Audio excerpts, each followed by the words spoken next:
Hello and welcome to this interview that is in the series all about empowering a league of extraordinary mothers on how to use the power of food to boost our energy, get the body we love and the zest for life that we crave. Today we are so fortunate to have Kirsty Worth, who has been called the gut guru. As an intuitive healer, Kirsty is the founder of Cultured Wellness, a company whose mission is to inspire and educate people to take control of their health. Thank you so much for being with us, Kirsty. Thanks so much for having me. I'm really excited to be here for this one. Yeah, it's going to be fun. I know, It's going to be fun. Yeah. I'd love to start with your story and how you got into the work that you do. So can you share that with us?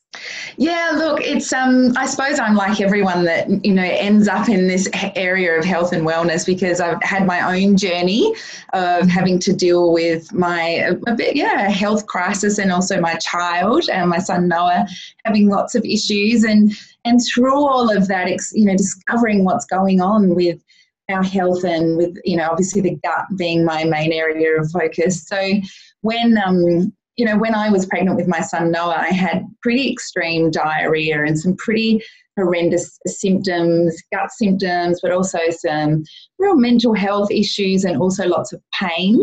But I just didn't think anything about it, and you just soldier on and you just think, oh, well, whatever. I had no concept or understanding that my health during pregnancy would have such an impact on my son's life. So, as he came out, it was a really traumatic birth for him. I had a lot of issues during labour and he had to be taken away from me, so we didn't have a lot of that time to connect and to share. And look, he did develop, pretty well. He didn't sleep well. He was unsettled. He always had an upset tummy. There was a lot of problems breastfeeding, all of those sorts of things. But it wasn't until around 13 months he got Giardia. And so he just had the whole chronic diarrhea. And, we didn't have it tested. So we were just, told by the pediatrician, look, it's just, toddler diarrhea. He will grow out of it. And I had the same thing. And, it was just both so horrific, but we had no answers. Yeah. And then, he got it again at 15 months and this real sort of chronic episode. And along with that, he, around 12 months, he was doing really well developmentally, and he was walking and kicking a soccer ball and, talking and having all of, those milestones that we expect.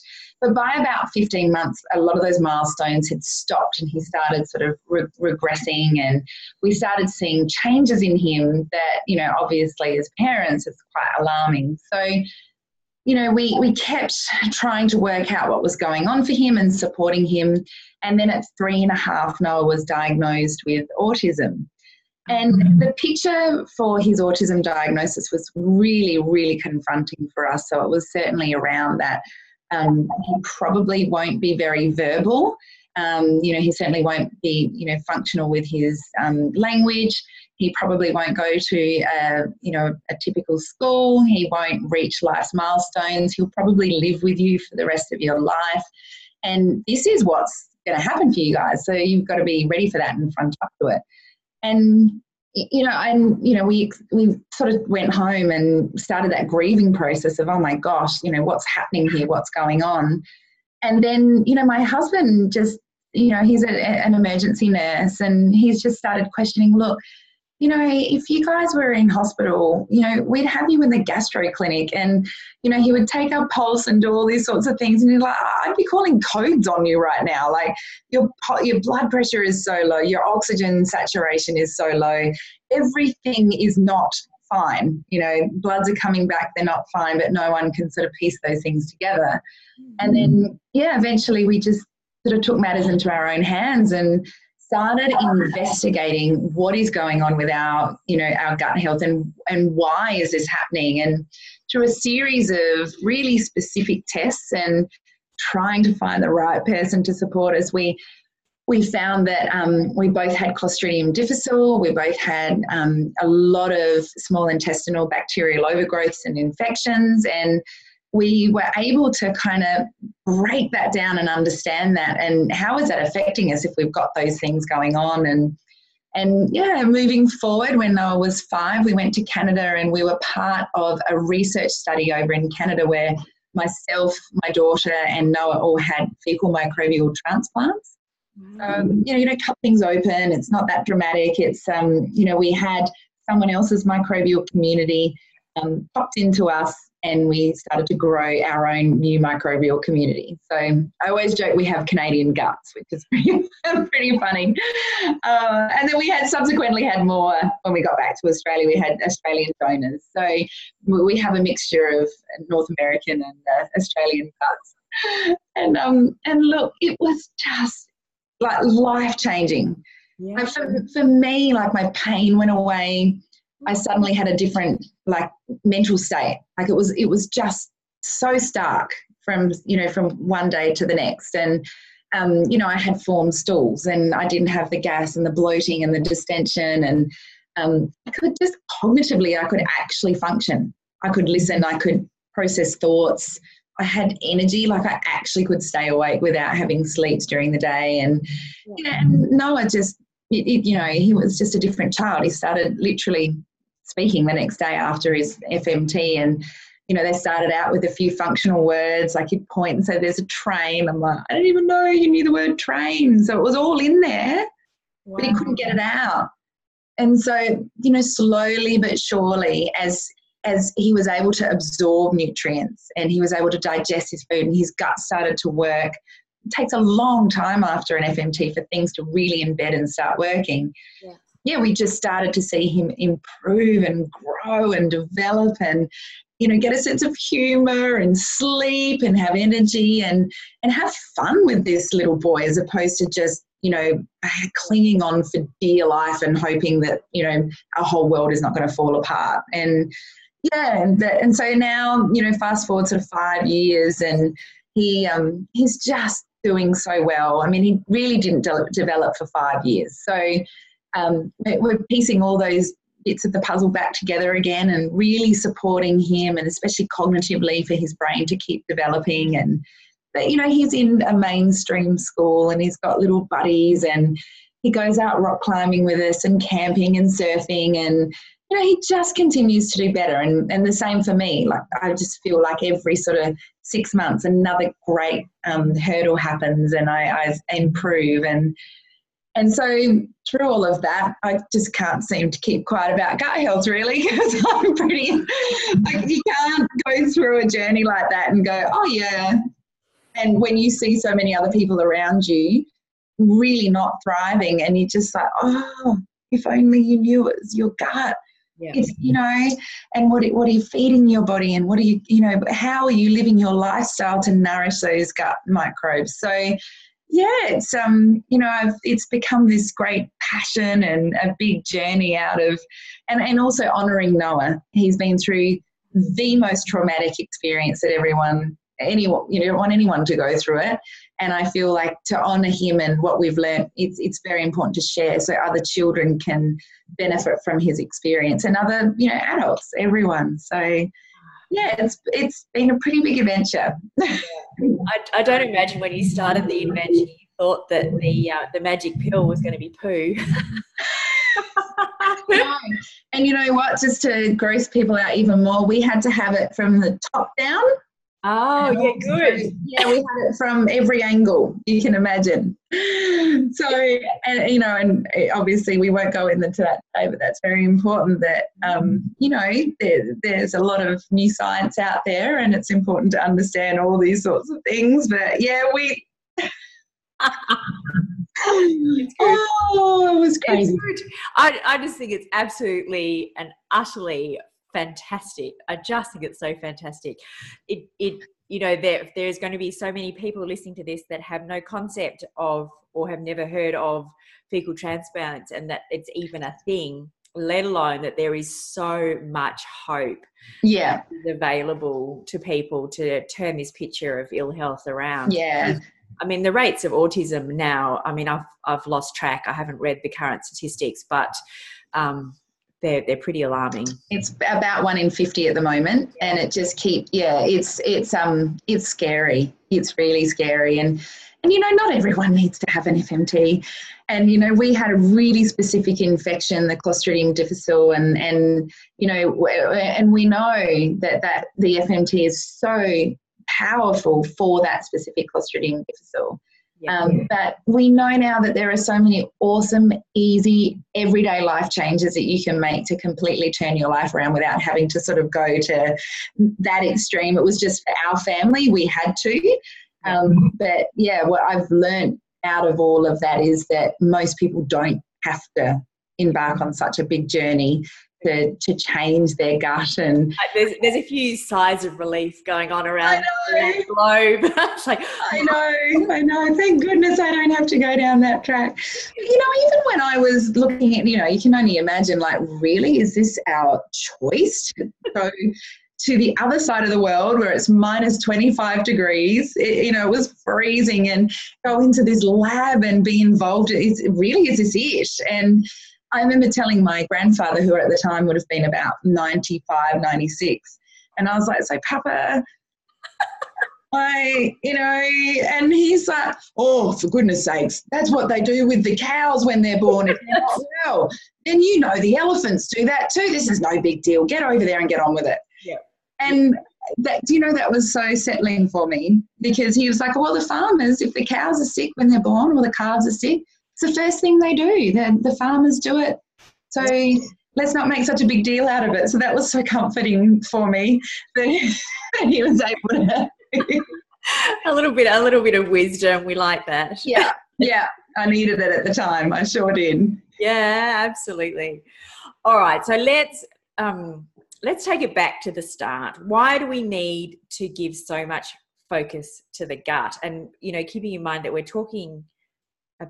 talking about, mental health as well. So help us to understand the role that all these beautiful bacteria are playing in our physical and mental health. Yeah, I think we're pretty well, there's a good understanding around the fact that if you've got bloating, or if you've got diarrhea, or if you've got some gas, if it's, burning when it's exiting, all those sorts of things, most people can make that connection that there's something going on within their gut. And I think most people do understand that. I think what we don't understand is that really powerful impact that it does have on other systems in the body. Yeah. And this is where it's all so exciting, and it's all coming out at the moment. We know that a significant amount of our neurotransmitters that are used in our brain to make us feel awesome. Yep. We don't just suddenly wake up and we're happy and we're motivated and we just jump out and have all this energy. Our body needs to do so many things to be able to make that happen. And all of that begins within our gut. We often think, oh, my brain's scrambled, or or I don't feel happy or sad today. And everyone thinks about up here. But little do we know, it all starts down in our gut.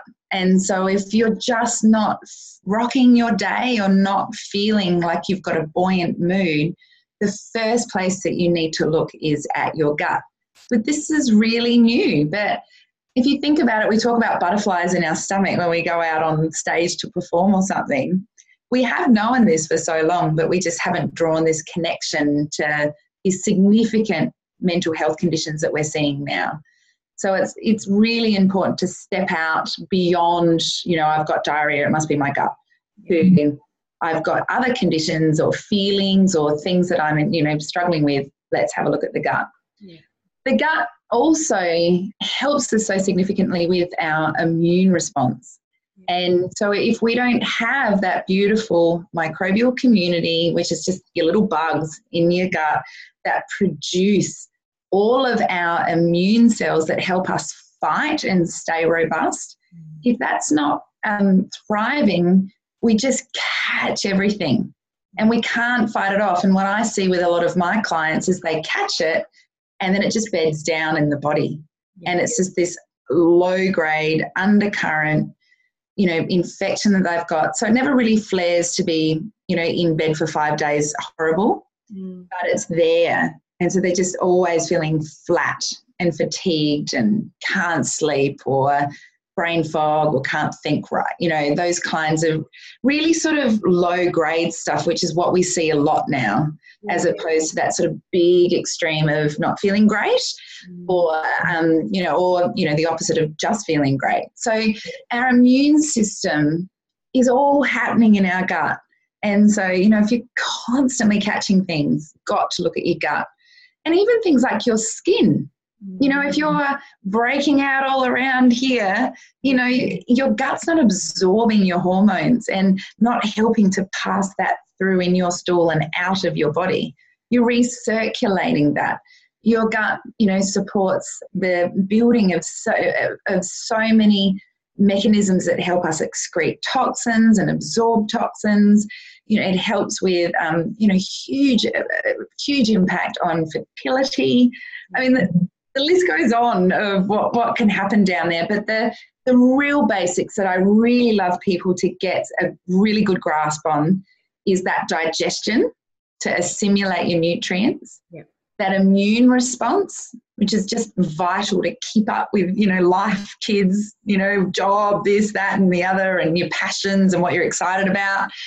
And of course, you know, with that buoyant mood and that energy. And this is your gut. And, you know, we don't want to get, you know, technical and go down all those rabbit warrens, but think about those three big guns. Yeah. And do they affect you? And, okay, they do. So where do I go now? Yeah. So where do we get these beautiful bacteria from? Where does it start? Yeah. So it starts from a thriving mother. Which I wasn't. So, we get our bacteria when we pass on down through the birth canal when we're born. Yep. And so traditionally, we would pass on through down our birth canal, and our mothers have this robust gut microbiome, and we grab it on the way through, and that starts life. And with picturing these little baby hands grabbing. Can I have some? Yeah. You know, and that as the child's bathed in those beautiful microbes, and that's what's, you know, starts, it sends messages to that little new life to go, you know what? It's safe. Yep. I'm happy. I'm safe.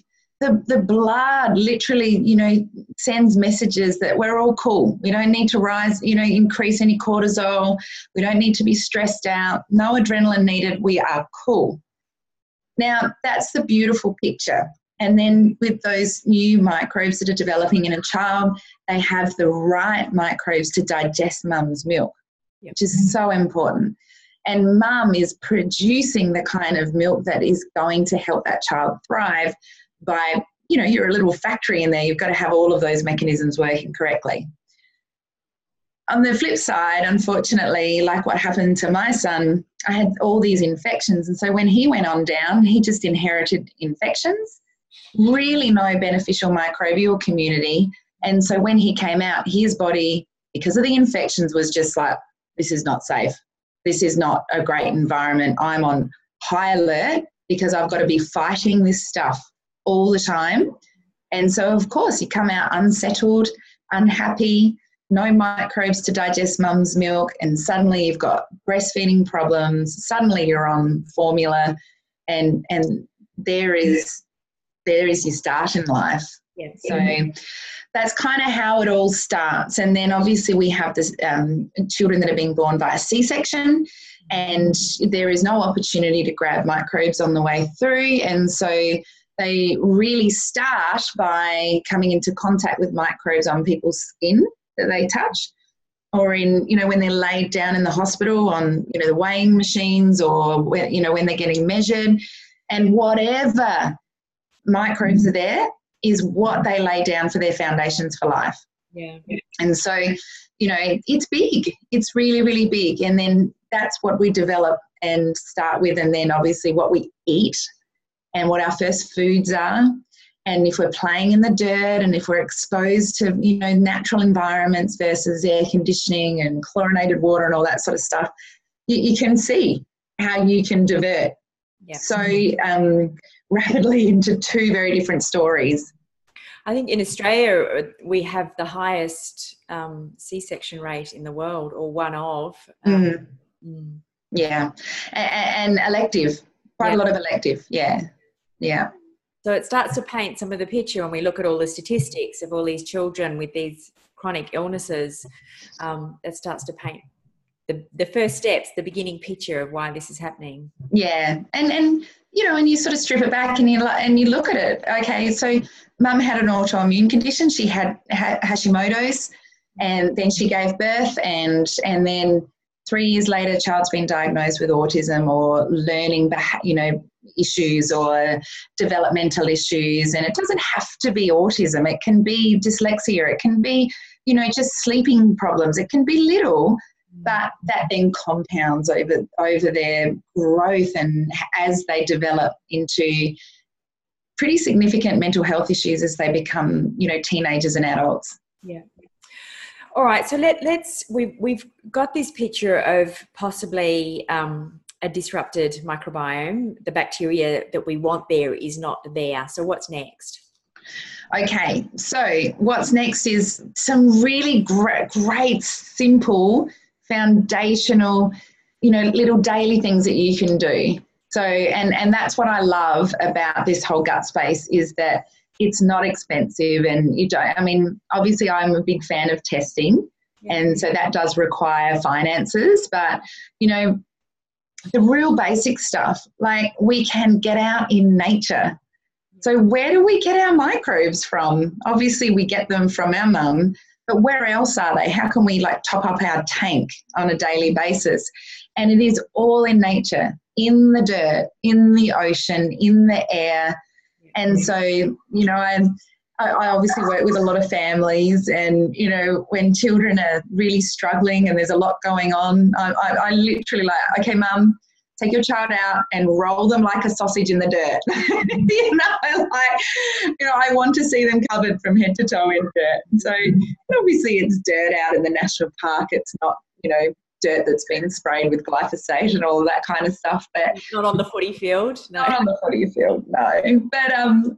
But nature is this best place to start. It's free and it's fun and it's the best way to share with your family. So getting out to nature is very important.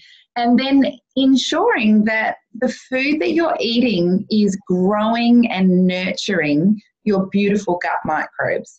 So they are this incredible little organisms that need nurturing and, need to ensure that they've got their right environment so they can multiply. And we want them to keep multiplying. So they survive off, plant fibers, meat fibers, good quality fats, things like bone broths, all of that really beautiful traditional foods.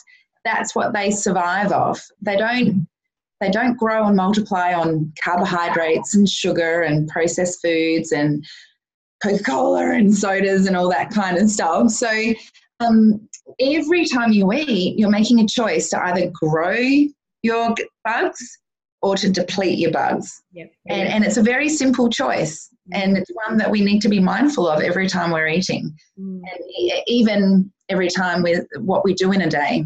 Am I going to swim in a chlorinated pool or am I going to swim in the ocean? Yeah. There's two choices there that will significantly impact your microbial community in your body. Yeah. I think if we can also just touch on for some mums who are not familiar even with terms like microbiome and so on, I think it's really useful to look at, they did the Human Genome Project and looking at just how much of us is actually bacteria, because we've grown up in an era where it's like, ew, I know. No germs, no bugs, no bacteria. Yeah. Everything. Yeah. So getting an understanding of just how much of us is actually bacteria, I think. Yeah. It is phenomenal. And so from what we're understanding, and of course this changes every time a study comes out, so, where are we at the moment? But basically between 70 and 90%, so I'm encompassing all literature I've seen, is bacteria in our body. 70 to 90% of our body is bacteria. So the remaining, 10 to 30% is our DNA. And so we've always thought that our DNA is this, absolute, this is what dictates, drives, makes the decisions, does everything for us. But we now know that really it's this bacteria and the metabolites, so what they produce, and how they talk to these genes is what is the beauty about the human body, as opposed to the DNA does everything. So I find it really fascinating now when someone will come and work with Culture Wellness, and they'll talk to one of our practitioners, or they'll have a chat to me, and they'll say, I just do not feel well all the time. I've had a colonoscopy, I've had an endoscopy, I've had this investigation and that investigation, I've checked this, this and this and this. And I sort of say to them, okay, but that's just checked function and structure. What about your bugs? You haven't looked at your bugs, and that is our whole body basically. What are they telling us? Because they're talking to the structure and function. So we better have a chat with them and find out what they're up to and who's who in the zoo and all that kind of stuff. And that's where the excitement happens, because of course we get some tests done and it's like, wow, I had no idea that this was going on, and I had all these, dudes living in here doing all of these things, and how significant they have been impacting my health. So yeah, that's such a great question, and so important to really clarify that, because Western medicine often looks at that real basic structure and function. So let's blend the two and do both, and then we know that we're covering everything. Yeah. I read somewhere when they did the Human Genome Project, they worked out that we had the same number of genes as a nematode worm, which I think is fantastic. Love it. That is so cool. I know. How good's that? Well, yeah. So it's our bacteria that actually makes us, that much more sophisticated than a nematode worm. Yeah. And that those metabolites, so what that bacteria creates, so, what they produce, which is even more exciting. And I think that, those metabolites are just so new to us about what they're creating and what they can do. So it's a classic watch this space. But yeah, I love that Human Genome Project. It's just, I went to see Dr. Rob Knight speak, who's one of the founders of that. And I was like, just to even keep up with him was, incredible. He's done great TED Talks. If anyone wants to listen in, check him out. All right, let's bring it into the kitchen. This is this is the practical stuff. This is the what can we do as mums to love off our bugs. Yeah, absolutely. So the first thing is just get to know those simple things of what loves your bugs and detracts from your bugs.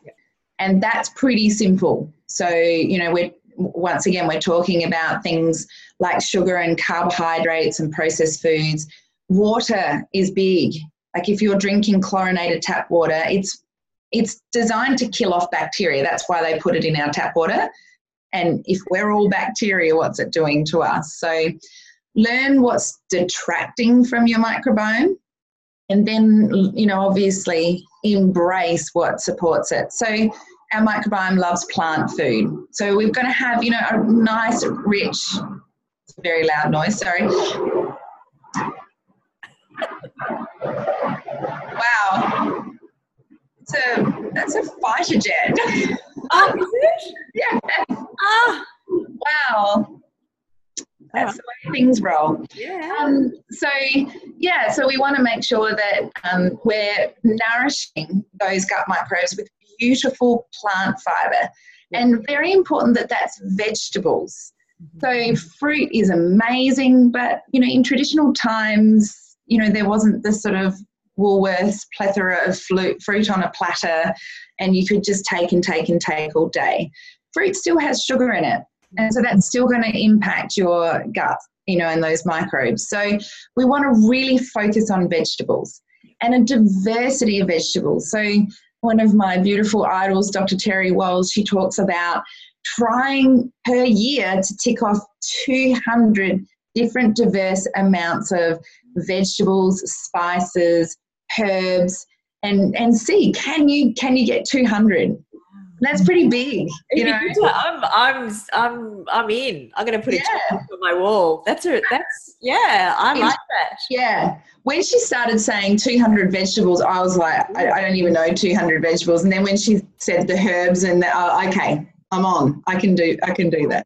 Have you started a checklist? Yeah. Oh, yeah. I started it last year. So, I interviewed her, I think it was last year, and she said it, and I'd heard her say it once before. I was like, right.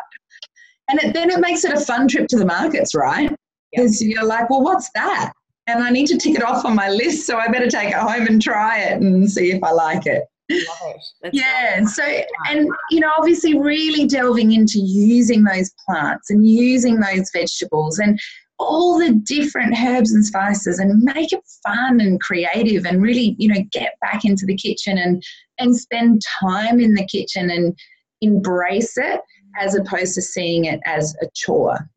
Yep. The other thing is, obviously, bone broth is just key to building a robust gut microbiome, and especially for our ancestral strains. So, you know, those real foundational strains that we need in our gut, bone broth has been really well documented in growing those. Yep. Fermented foods are obviously really easy to make. They're really cost effective to make. And you can just, you know, love up your gut so much and really dump in a whole lot of new microbes by every time you eat, thinking about what type of fermented foods can I include in this meal. Yep. So, you know, say for dinner time, if you've got kids especially, you know, we have this beautiful butcher that makes these amazing sausages for us, and, you know, there's nothing in them except the beautiful meat and some herbs, and sometimes we get some liver put in there. And then the plate will be, you know, a bit of protein, some fermented foods, so maybe a tablespoon of sauerkraut or some fermented beetroot. I'm a big fan of fermented beetroot. And then, you know, your plate has a robust amount of, a huge amount of vegetables, and all different types of vegetables. We know vegetables can be prebiotic in the fact that they can grow and help to feed those microbes. And so there's so many things that can be just so simple you don't even realize that you're serving it up every day. You can have some coconut yogurt for breakfast. You can have a glass of kefir with your lunch, all of those sorts of things. And suddenly you've got a beautiful, diverse amount of food on your plate, and you're feeding that beautiful microbes in your gut during the day. Can we overdo it with food? Yeah, absolutely. So I got so excited about fermented food that I think at one point my whole diet was just ferments. It was terrible. Like, literally, I'd be like, I'll have yogurt for breakfast, and then I'll just eat like sauerkraut out of the jar for lunch. Yeah. And then, you know, the same for dinner. And obviously it's designed as a condiment. Yeah. And, you know, if you go too hard on one thing, like kombucha, for example, you're going to throw out that diversity. Yep. And our gut is an ecosystem, and everything has its place. Yep. And if something is overgrown, or if something is, you know, has got too much, then something else is going to suffer. Yeah. And we don't want that to happen. We want everything to have its right spot, and the ecosystem is balanced. So very important to see fermented foods as condiments and not as your whole diet. Like as a visual, I like to think of when you see the way that the Japanese serve up food, and they often have a cute little square dish. Yeah. Oh, the bento sort of thing. You know, some sort of fermented, and that's, you know, that's, if you've been to Japan, that's breakfast, lunch and dinner. They have these, you know, little, and that's how I visualize it when I think about how much. Yeah, it's just perfect. And the same in like Nepal, they have their thali plates where, you know, there's a big section for the vegetable curry, and like another section for the meat and another section for the carbohydrates, you know, and we could absolutely take a leaf out of those, you know, those traditional cultures that have been doing that for centuries, and they've got it right. Yeah. So when do we look at supplements versus food when time to sort of think, well, maybe we need something different or more? Yeah, so supplements, do you mean for nutrition or for probiotics? Yeah. So in my opinion, the only time that you would want to supplement with probiotics is when you have a clear picture of what's going on in your gut. Okay. Because we can really easily get it out of balance. It's so delicate. Yeah. And so if you head off to the shops and you buy a probiotic and it's got heaps of a certain strain in it, if you don't know what's going on in your gut, you might actually be taking a strain that you've already got an overgrowth in. Yeah. And so if you take that, you could actually make the imbalance even worse. Yeah, okay. So, I really feel that the best way forward if you're struggling with your gut is obviously you work with a practitioner, you get a really complex, comprehensive test. And from there, you can then make that decision. What specific probiotics do I need to take to be able to create that balance again? Yeah. Now, fermented foods are different. And generally, most people can dive on into fermented foods and it's great. Yeah. You start small because they're really powerful. And if you start with fermented foods and you have a rumbly tummy or a little bit of diarrhea or some bloating, just peg it back a little bit and go slow until your body's used to it. You're really creating a new environment in there. But if you react hugely to fermented foods and, it makes you sneeze or you get a rash from it or you get chronic diarrhea and you can barely stay awake and you fall asleep and, some people get, temperatures and all sorts of things. If that's you, then you do need to get that test and even find out. Some people have to use specific fermented foods or not have them for a little while until they get that balance right again. Yeah. Who's do you go to organise these tests? Yeah. So there are very specific integrative doctors and also functional doctors who can organise those tests. Naturopaths can organise the gut tests as well. And some nutritionists can also support you around organising those tests. So, you don't always have to go to a doctor. There are the basic sort of tests that you can get at your GP that will look at your parasites, so some really basic parasite testing, and that's very cost effective, often bulk billed, and you can start there. Yeah. And then if you move up to the more comprehensive testing, it is a bit more expensive, but from my experience, it can save you thousands of dollars in the end. Yeah. Because you have a clear, direct path of what to do as opposed to trying this supplement, this ferment, this, that.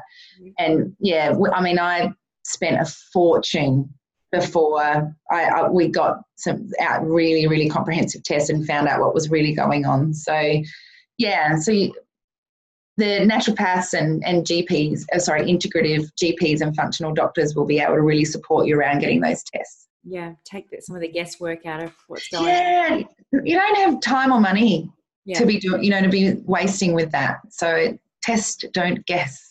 Very important. Yeah. So I feel like there's going to be lots and lots of questions around autism and the work that you do and that can be done through gut health and improving gut health and autism. So is it something that particularly has to be caught when they're very little or, when we're looking at much older children? Is there, what are your thoughts around that? Yeah, so we know that developmentally, earlier intervention is absolutely, phenomenal at supporting children and it really does help. So the earlier you can make changes with diet and getting in those right supports, the better. But I've also worked with children that, are 15 and that creates different challenges, obviously going through puberty and all those sorts of things. So it's never too late. I mean, I have people that I work with that are 70 and they're finding vibrancy at 70. So it's never too late, but the earlier you can start, the better. And, we have a biome in our mouth. And if that biome is out of balance, it really does dictate the kind of foods that we crave.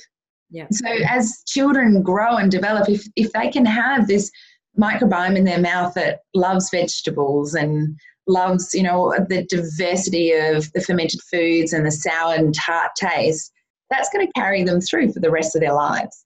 And so if you can start, you know, that from a very early age, it makes such a huge difference. Yeah. And just thinking about the number of women that, you know, mums 40 plus that I work with, trying to get them onto fermented foods and the struggle. I don't like it. Yeah. Changing that palate, it just takes persistence and time. Yeah. And what are your tips on that? Well, my tips are very much around that mental state of I am in a bug war here and I'm trying to change that bug war, and those little dudes are not going to get the better of me. Yep. And so then it becomes, you know, about this is the change that I want for my life, and I just have to ride on through this and suck it up, you know. So you know, obviously you can do a lot of things to change what happens in your mouth and the state of the microbes in your mouth to speed things up, like oil pulling or tongue scraping or, you know, a peroxide wash. And that will very, very quickly change the environment in the mouth biome. So then your new microbes in your mouth embrace the fermented foods and those different tastes, and you can move along a lot quicker. I just had a peroxide wash. That's not something I know. Yeah. So it's okay. It's okay.